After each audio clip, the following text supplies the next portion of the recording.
Good afternoon, everyone. My name is Axel. I'm the Penn Law Review's Symposium editor. Absolutely nobody here is here to listen to me, and I don't like giving closing speeches, so I promise that I will keep it short. We have, of course, one last bit of CLE housekeeping. For attorneys who are seeking CLE credit, please complete the digital evaluation form. The link to the digital evaluation form was emailed to you in the event reminder email that went out yesterday and again this morning for those of you online. If you didn't receive the email, the QR code on the screen, if you point your phone camera to it or navigate to that link below, tinyurl.com/UPALRCLE will get you there. And for those of you in the room, it's on the back of your conference agendas. And we do have someone from the CLE office here with us, so if you run into any trouble, let me know and we'll get you squared away. Someone asked me about the CLE codes. There's obviously a theme. Yes, it's all airlines that most of them went bankrupt. A few of them didn't go bankrupt. They went bankrupt once they merged with somebody who did go bankrupt. That's what happens when you put an aviation enthusiast in charge of a conference like this. I'm sorry.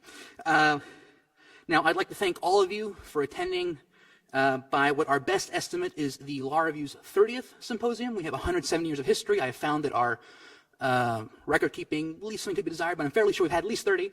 And to the best of my knowledge, all 30 of those have grappled with some of the most important legal issues of their day and have contributed significantly to driving the profession's conversation, ideas, solutions, and hopefully sometimes even change. And I certainly hope and I believe that today's event did the same. Today's subject is incredibly important, and I certainly hope that all of you found it as educational and as worthwhile as I did. A quick word on articles, because this is, after all, a law journal. We expect to publish issue 7 of volume 171, which will accompany this event and which has articles written by many of the folks who joined us here today in July of 2023. And I'm also glad to say that we will have a handful of articles published in Penn Law Review online, also grappling with some of the deals we've discussed today. And I do want to say that our last 2 symposia were conducted entirely on Zoom. We are tremendously glad to be back here in person with all of you, but we also want to note that we have taken advantage of our newfound digital capabilities. We've had over 300 people registered online to watch the proceedings this afternoon, and I'm very glad that we are now able to share some of the conversations we have here with a larger audience.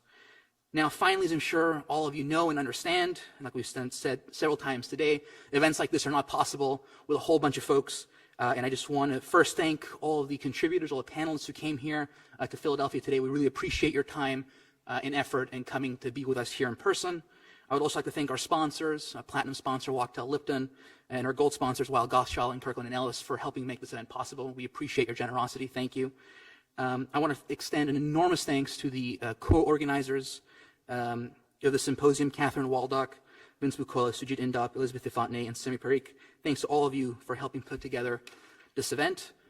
We are incredibly lucky to have a tremendous staff here at Penn Law. I truly mean that. They make staging events like this possible, and they make it a pleasure to be a law student at this institution. There are too many people to mention individually, but I want to give big thanks to teams in ITS, facilities, communications, legal education programs, and student affairs. I also want to especially thank Ralph Mullen, our administrative coordinator, who was a tremendous help with this event and, frankly, keeping the Law Review running on a daily basis. I know I speak for all of us on the Law Review for thanking Ralph for all of his efforts on our behalf. Finally, I want to thank the staff of Volume 171, many of us who are with us here today, especially my colleagues in the articles office and my bosses, the editor-in-chief and the managing editor, for all their effort and work they put into this event. And now for a final word, I'd like to invite Professor Parikh up to the stage. As a lead co-organizer, the professor has made my life very easy, which I really appreciate, and had the unenviable job of responding to many of my emails, which I also really appreciate. Thank you very much. Thank you, everyone.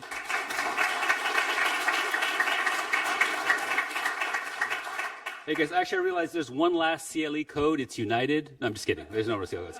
I don't want to say much. I just want to say thank you all for attending, and thank you to the Law Review, but a big thanks to Axel. He worked tirelessly on this. It was just amazing. So big round of applause for Axel. And my final thank you is to my co-organizers. When we came up with this idea, it was a raging bull market. Who thought we'd have a symposium about bankruptcy? Thanks to Vince, thanks to Elizabeth, thanks to Sujit. Let's do it again in a few years. And thanks to you all. I think that's all I have. Enjoy. Oh, we have a panelist dinner, right? Yes. Okay, panelist dinner for anyone interested. But otherwise, thank you all for attending.